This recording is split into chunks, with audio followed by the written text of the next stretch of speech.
Good moaning coffee moaners. Toffee, stop going under that lead. You're going to pull the computer off. Naughty dog. Right. Mark suddenly went running off just before we started. God knows what he's up to. I'm worried he's going to come running out naked. Oh. For those of you that are listening on podcast, Mark has just arrived in a pair of red sunglasses with a massive spliff. YouTube's going to take us down.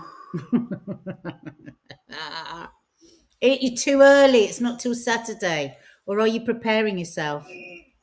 Yes, we're going to be talking about 420, its origins, and where we've ended up with it. That's the big spliff day this Saturday. You want to bang on a big one, baby. Bang on a big one. Bang on a big one. Let's do a blowback. Okay. Hold on. Bring me chocolate, crisps, and cake. Oh, that was disgusting. For those listening on podcast, he just did a blowback against my will. Why did anyone think blowbacks were good? God knows. But we're going to be talking about that. What else are we going to be talking about? Suddenly it's bright. We're going to be talking about squatters. Oh. They're back. It feels And you know weirdly what? nostalgic. I've missed them, but probably because we haven't remembered them properly. Maybe, yeah. I don't think it's nice when you have a squatter in your own home. No. Squatters, we're going to be talking about why is 420 celebrated. Floor-drobes. Floor-drobes. A symptom of ADHD. And also the really sad loss, honestly, of Warwick Davis's wife, Samantha. She was a loose woman for a while. Yeah, well, let's start with that. I cannot even imagine how he and their children are coping, because when she was on Loose Women, oh my God, she used to talk all the time about an incredibly close family, did so much together. she was just 53. I know. Just 53. They leave two children, and I was just reading about the sort of the traumatic journey they had, and they went on to have children. Oh my God, she spoke about that on Loose Women, actually. They lost one due to their genetic condition in the afterbirth, and then they had a miscarriage, and then they had the two children that they had. But anyway, obviously Warwick... And you know, Warwick, they were devastated, utterly devastated. She said, we just, you know, we will never, ever, get over it. Yeah. But she was such a lovely... I was really shocked last night. Yeah. And I do not know how that family is coping, because they're one of those families that just did everything together. They're very close. They're very sort of like us lot, really. I mean, I think it's telling that apparently she passed away tragically on the 24th of March. And so it's probably taken this amount of time for him and them to be able to feel like they can even say it, name it, share it with the world.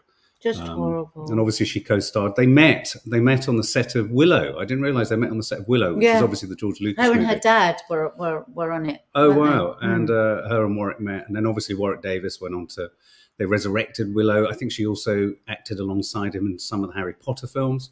And they set up an agency, didn't they? And also I've met him a number of times. You know, I've been on shows of his that he's done, and he's come on this woman. And he too only just talks about how, I mean, real love, unimaginable how they're coping. And I don't think we know why or how she died, but she had a very close shave, I think 2019, when she was really poorly with sepsis. Really? Oh, I didn't know that. Really I don't know. We don't know what she's died of this time, but when I read that last night and I remembered her talking about that. And actually, my friend Hannah, you know, has breast cancer. She was talking about sepsis because she's had sepsis twice. And she said she wants to raise more awareness about that, because she said like nothing triggers her like that, not even the breast cancer, the way that sepsis does. So really inform yourself of that, guys, on the early symptoms of that we're in any for a minute suggesting that's what's necessarily happened. No, but I just remembered, because Hannah said to me, can you, next time when you're on, can you just mention about sepsis, because I'm always wanting to raise awareness. So I thought this was a good opportunity, because she used to talk about it as well. A couple of people here who met her. Elsa Pop, Victoria, so sad about Warwick Davis's wife. remember meeting her in Warwick years ago to Collectomania. She was sat with Kenny Baker's wife, and they were knitting. God bless. I met his wife too, HW. Such a lovely family, very chatty to you as well. And you know the other thing, well, she was just lovely. It's just as simple as that. And if you saw Loose Women last Friday, where I said, I don't believe in this, that you have to say just lovely things when somebody's passed, because if somebody was horrible, then they were horrible. So when I say somebody was really lovely, I really do mean it. Because honestly, you know what Loose Women's like? We sit in those meetings for a good hour and a half before we do the show. So you really learn a lot about somebody quite quickly. And she was so open about them as well, and so understanding, and not bothered about people using the wrong words, and you know, what works for some person doesn't work for another person. But I think one of the things I found really refreshing about Warwick, and I saw an interview with him and her once, where they were both not and I'm not suggesting for a minute that being careful around this doesn't matter. It absolutely does, and one should absolutely respect the terminology, the non sort of marginalization of whether it be called people of diminutive height, dwarfism. But I remember them both doing that thing that you made it very easy for, say, someone of a sort of ordinary height or not non-dwarfist height, where they would not keep the kind of, they wouldn't make you jump around. They liked the words. They were kind of, they could be we were going to do it. They were self-deprecating about it.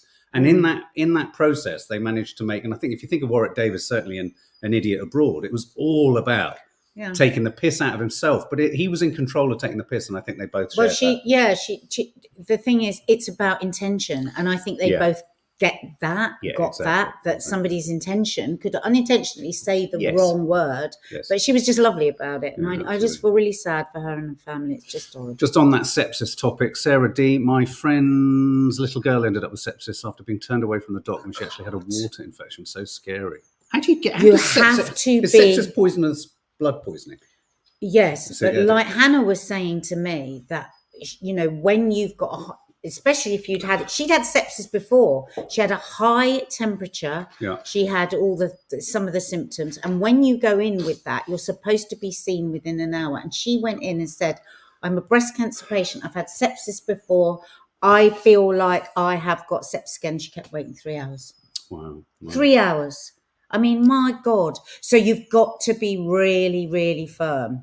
That's the other thing she was saying. If you think you have the symptoms, scream and shout, basically. Chris Gundle, can relate to being self-deprecating with good intention regarding sorry if I don't pronounce it correctly, achondroplasia and / dwarfism. I mean, we do it, don't we? People do it all the time. Well, some people don't. There's a couple of people I know that never self-deprecate. Yes. Which I do find a bit weird, I have to say. Yeah. But it's a way of deflecting and keeping safe, I think, isn't it? Yeah, absolutely. Anyway, that's tragically sad. So all our thoughts and all our... He's a good egg as well, Warwick. They're good eggs. Okay, so squatters. We're going to talk about squatters. Now, if you may have noticed, I think I briefly talked about this over the weekend. Did I on Saturday Papers? Oh. Why did that suddenly do that? How weird. And this is the story that what's his name? Gordon Ramsay has an empty pub in central London, or in London, in Camden. Is it in Camden? Yeah. Which has been taken over by squatters. It's commercial premises. It's been empty. It cost, I think, did it cost 3 million or 13 million? It's a lot of money. Marco Pierre White had an empty restaurant in Soho that was also squatted, though they have since been moved on. And I'll explain why they've been moved on. And 20th Century Fox, obviously, the movie studio that used to have its UK headquarters in Soho Square, but left in 2021 when Disney purchased the company.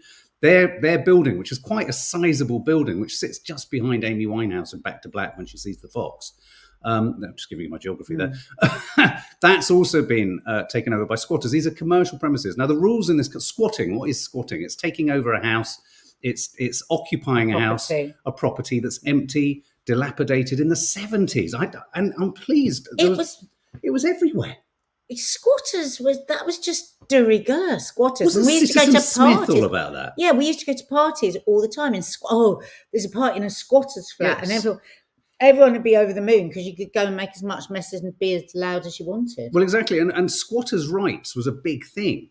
And it was really odd when Nick Ferrari was sort of taking us on well, it wasn't him actually, it was one of his reporters was taking us on a nostalgic journey through the 70s when squatting was massive. And apparently the most densely squatted area was Notting Hill, Ladbroke Grove, which kind of rings a bell because, you know, the idea was that if a house was left empty and and as soon as people got in and occupied it, because it had been empty, it became a very long, arduous process. Well, that's what Donna's just said. Of being able to try and get people out. I wonder if this was the same here. Hi, Donna. In New York, they have a law that if squatters in an empty building for, I think, 4 months, then they have tenancy rights. Yeah.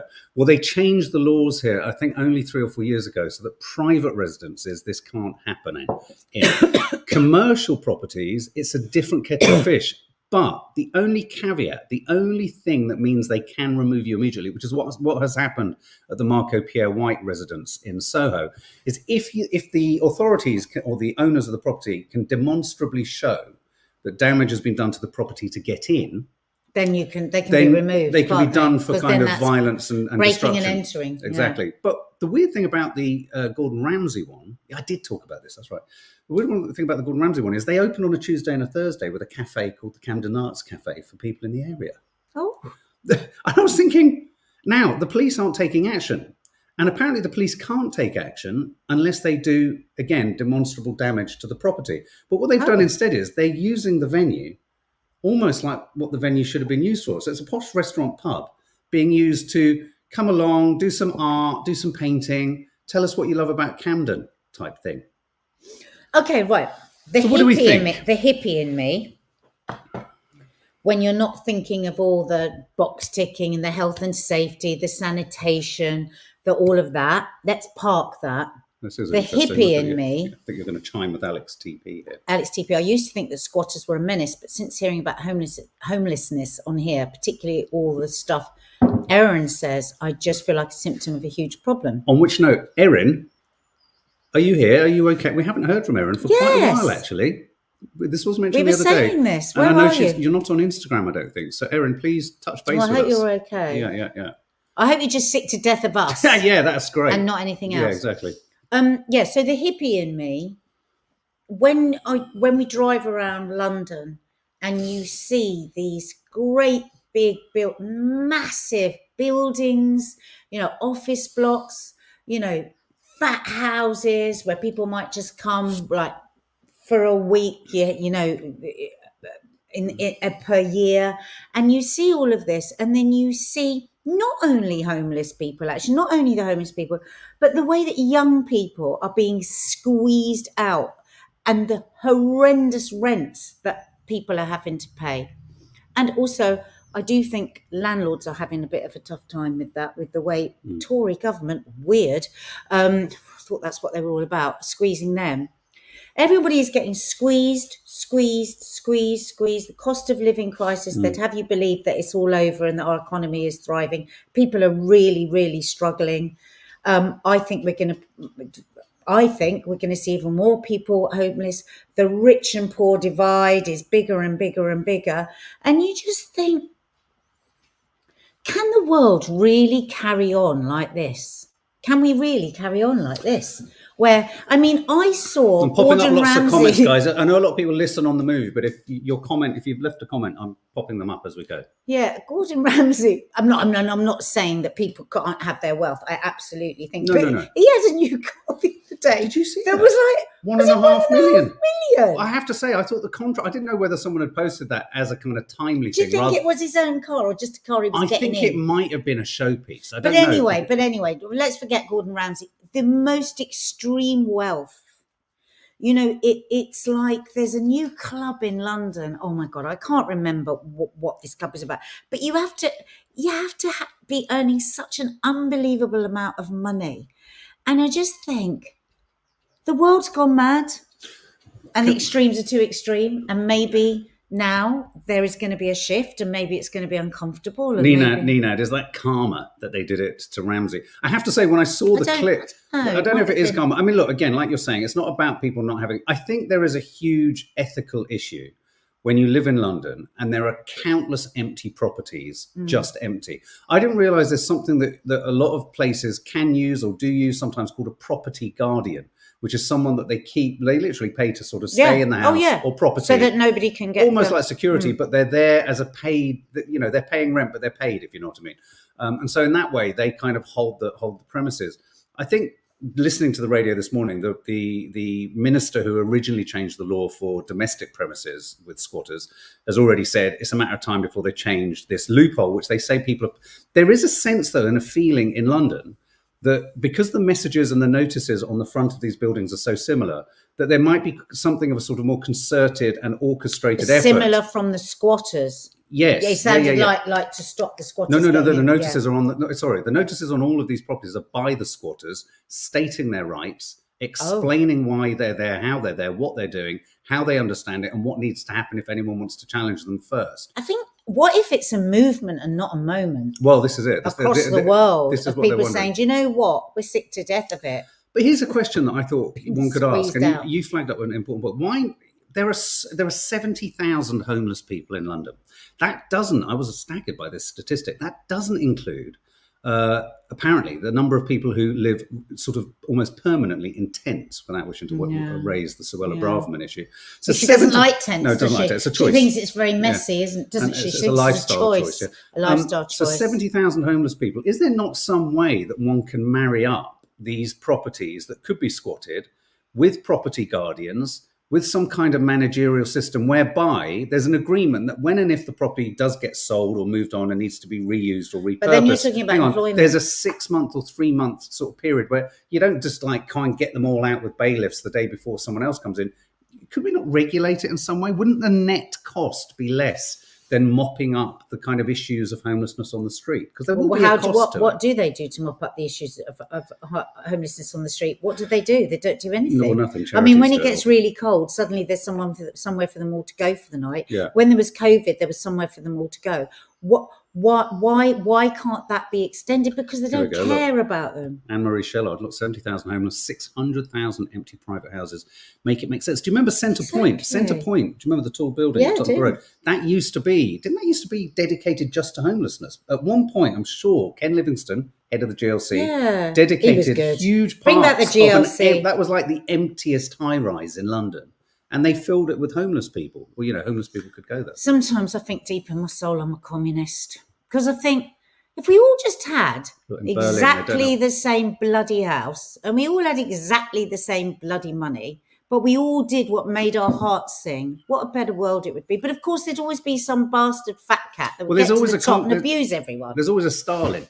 Yeah, a lovely photo of our Nenad so in Stalin Berlin. In the waiting. Hi, Nenad. That's a great photo. Yeah, Nenad's designed what's the design that Nenad designed that's on the badges for all our Popcorn Junkies film. I love it, Nenad. Yeah, really good. Because we have so less room to squat. It's. Oh, sorry, I knocked it. Where it's gone? There it is.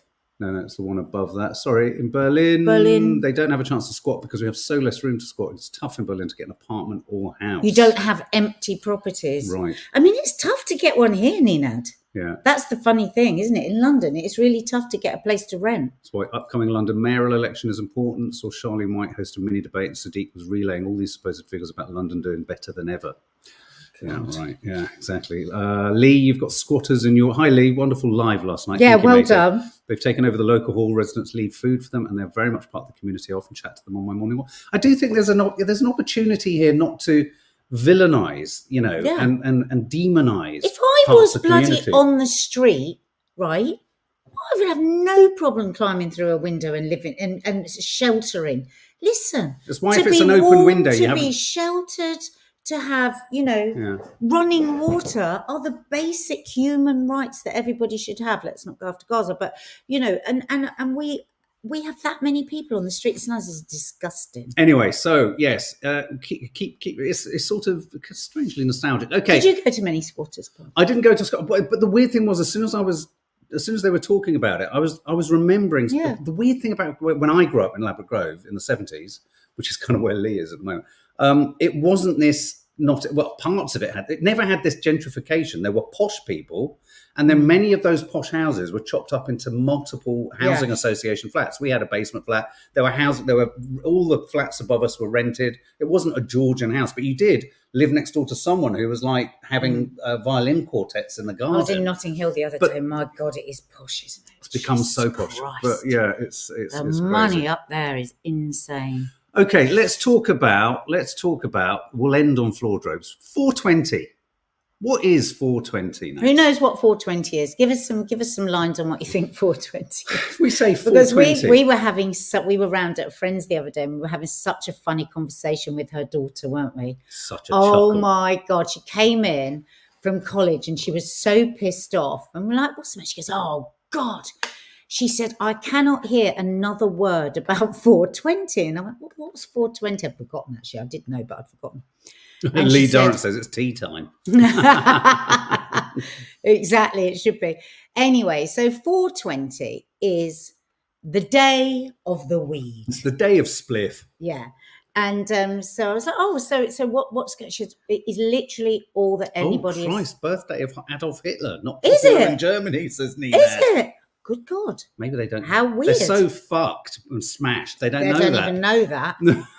So she said, so we were like, "Oh, what is it?" So we were laughing, weren't we? We said, "Well, look it up. What's the origins?" Yes. And the origins of 420, which is the day of spliff. Now, apparently there's lots of different stories, but this is the one they think is probably the most likely. Of these 5 students that were in a Californian high school, they weren't the jocks. They were the ones, they said, that were smoking a little pot under a tree. And it became their code word, didn't it? Yeah, I love this. They met at the students met at 4:20 p.m.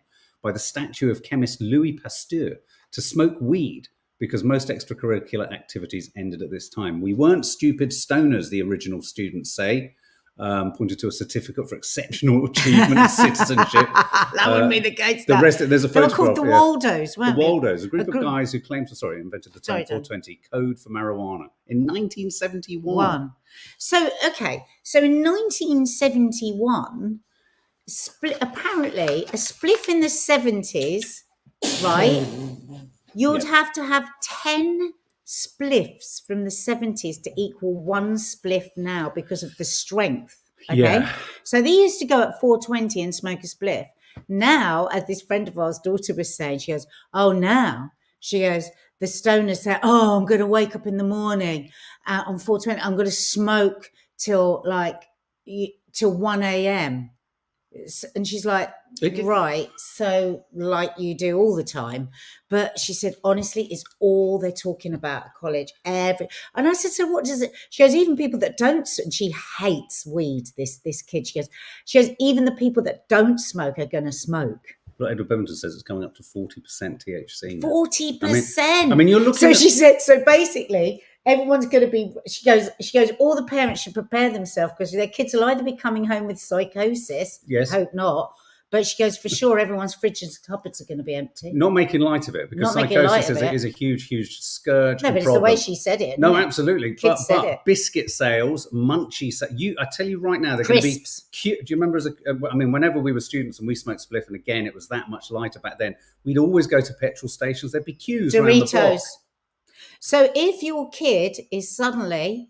Do you know where your young person is going to be this Saturday? You know where the jam tarts are, Mum? If they are like on a massive downer Sunday, Monday, Tuesday, Wednesday, feeling a little paranoid, you know why, it's 420. But in London, I'm going to show some photos. Yeah, I mean... It's a massive deal in Hyde Park. Yeah, so Hyde Park is literally going to be... Hyde Park. Yeah, if you walk past or through Hyde Park, you'll get high. But so there are like police tents everywhere, but they do nothing. There's no arrests. No. Unless there's what's it called? Oh my God. Unless it's bad behaviour. And in fact, last year or the year before, there was some really quite severe kind of violence. But that's a man with probably the biggest. It's quite good. It's like a staff. We're going on an adventure. Yeah. So it's become this thing. Dobby. Yeah. And this friend of ours. Did you get it? A Dobby, because you're smoking a Dobby. Oh, right. Yeah. Isn't it a doobie? A doobie, maybe. Look at that. But this friend of ours, kid, she was a really smart kid, actually, isn't she? Yeah. She was like, I said, "God, so how do you swerve it?" She said, "I just don't want a mental health crisis. It was the way she said it. She said, I just don't want to take the risk. Very sensible. But it's so weird. Yeah, very bloody sensible, because it is scary. And like the thought that some people who never usually smoke could suddenly smoke for hours, that's dangerous. That's like you say, a spliff in the 70s ain't the same as a spliff in the 2024s. I'll tell you the thing can I just share a thought about this, which I don't understand? And this is as a drug taker of the past. How can you make a day of it? Because it was only supposed to be a time. No, hang on. It's supposed to be 4:20 past 4. Because I said to someone else the other day, I said, because once you've got baked, you've got baked. And why do we have to have a special day? Every spliff head I know just gets spliffed whenever they want to. They don't need a day. I suppose because it's a coming together of the community and they're not going to get arrested. Well, someone else I heard said this. I said, so what did they say when you said you're all going to get spliffed to the same level quite quickly and be in the zone? And he said, yeah, but we're all going to be in the same zone. And I was like, but it's a dead zone. It's a. But you know what? Look at that. Look at the power that actually we have as a people.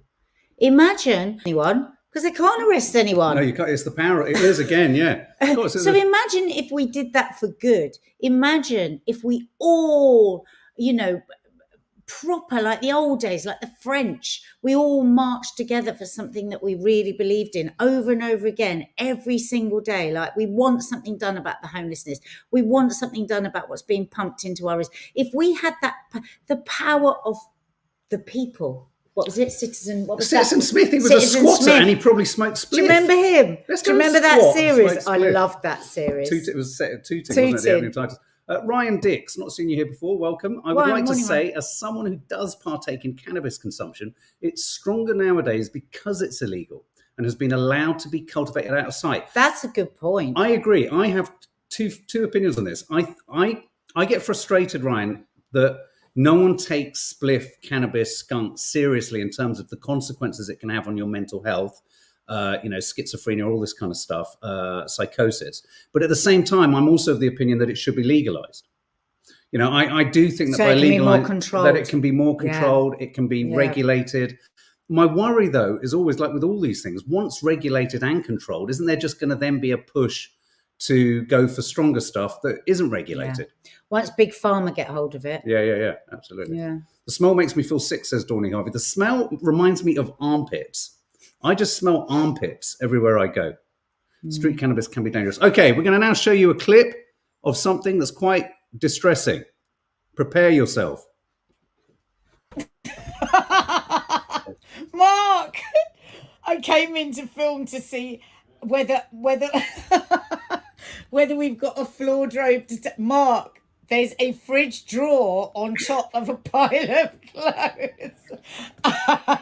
Yeah, we've definitely got a floor-drobe situation. And I'm going to show you another one. Wait, let's have a little explanation of what it is. So this is an article today about a symptom of ADHD. Can you bring the article up? Just because I just want to read what floor-drobe. Yeah. It's in the Huff Post. So this is in the Huff. The unexpected laundry habit is a potential sign of ADHD. So have a listen. Do you ever delay putting away clean laundry or unworn outfits from a holiday and instead keep those clothes in a pile on the floor or draped over a chair for many days on end?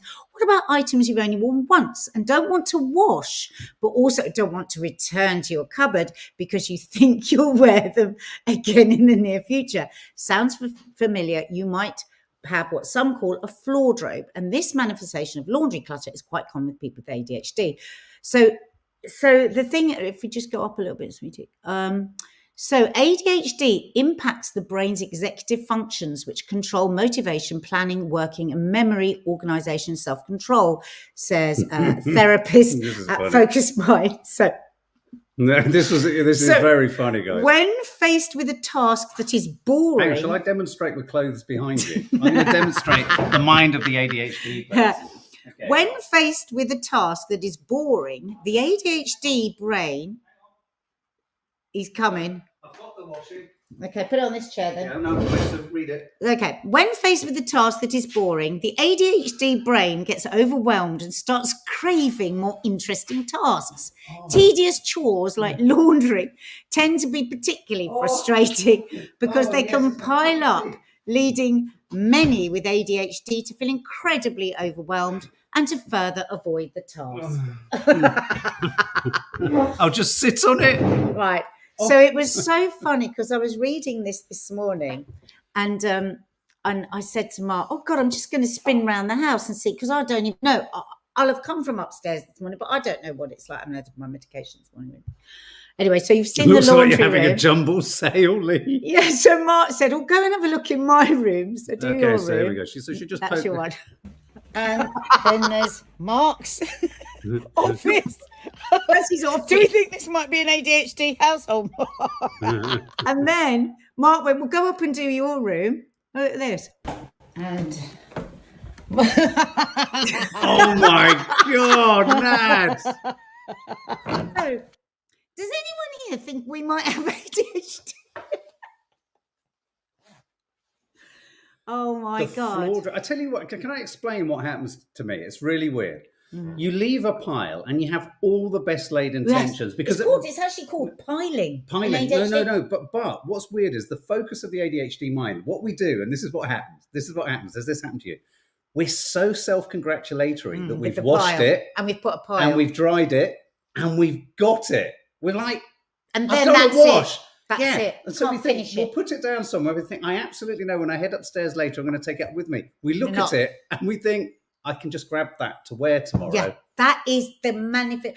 So you think it's more efficient? I loved the line where it said, you've worn, so like I've worn this and I go, oh, I don't need to wash it. What's the point of hanging it up? I'll put it there because then I'll be able to see and I'll remember to wear it, but I should wear it soon rather than hang it. And then what happens? Then it gets lost in the other part, and then it ends up getting washed 6 weeks later. I beg to differ. Because it's ended up in the bottom of the washing basket. I think we're being extraordinarily efficient. Probably. Because what we're doing is we're distributing our clothes in into a areas. Slightly sort of haphazard fashion, but strategically placed that we can just reach and put on. We're time saving. We're time saving. The only problem Minky Moo, do you both struggle with decision making? is ordering. The trouble is, we make a lot of decisions. Yes. We don't have trouble making decisions. We have trouble because we make too many. Yeah. So we don't just pile something into one pile. Yeah. Pile them into 7 piles. Yeah. I mean, I'm now sitting on this we pile. We don't have one idea. We have 20 ideas in the day. Exactly. And we will deliver on 2, but 6 will go. I categorically know that what I'm sitting on now, I will probably keep here strategically for tomorrow. Yeah. Yeah. Do you think I'll need that later? Yeah, exactly. And if I don't need it, I might need something in it. Christine Brett's son, his room is always like this. He has ADHD. Now, somebody there said, isn't it just laziness? Ooh. Well, no, it actually isn't. Not if you have, it really isn't. First of all, you couldn't find 2 less lazy people than Mark and I. We literally never stop. We are working way beyond when everybody else is and doing stuff all the time. But it's about the executive function, which is through a lack of dopamine in the brain. And executive thinking is putting the order of things, and finishing off is like a huge problem. Yeah. So you might have 20 ideas. You might work way more on one thing. You might and so in a way that nobody else will. So actually the ADHD person is quite often exhausted because they do 10 times, but it's about it's ordering, isn't it? So for example, last night at 12:30 a.m. in the morning, I was rigging up all our microphones for the podcast that we're about to do after this. And I set it all up over there. And as I set it up, as I walked past it and came up to bed, I thought, the weird thing about the ADHD is we also don't like to be told when we have to do something. No. So we're resenting it because it's there looking at us. I fucking hate those now, microphones. Why is it there? Why are they there?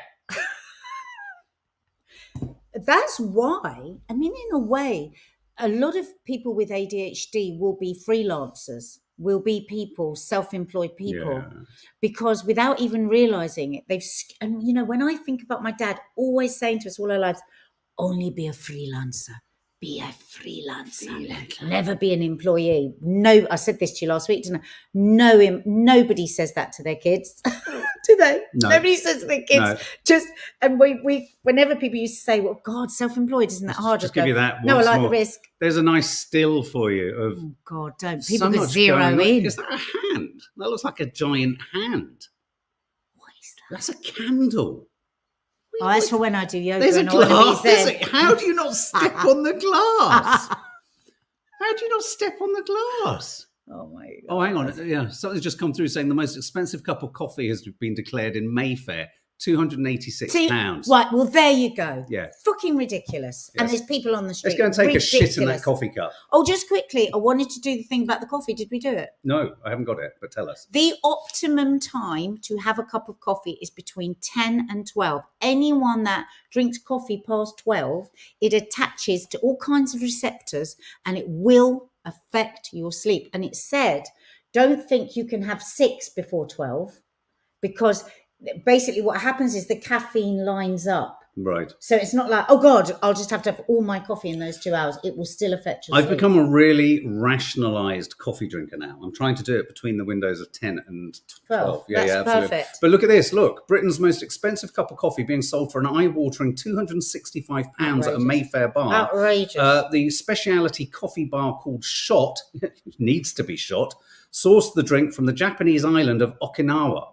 Oh, for God's sake, was it flown in by pterodactyl or something? Gathered by snow-covered virgins. I mean, for God's sake. Yeah, that must be cold. Snow-capped virgins. That's a mountain. Okay, guys, there you go. That was your lot. Go and sort out your washing. 12 o'clock. Curly Cooks is on at 12 o'clock On this Saturday. It's a bit of a special one. Mark and Lee have an announcement because Lee is coming and he's going to be making cocktails. And we're also doing a really nice giveaway.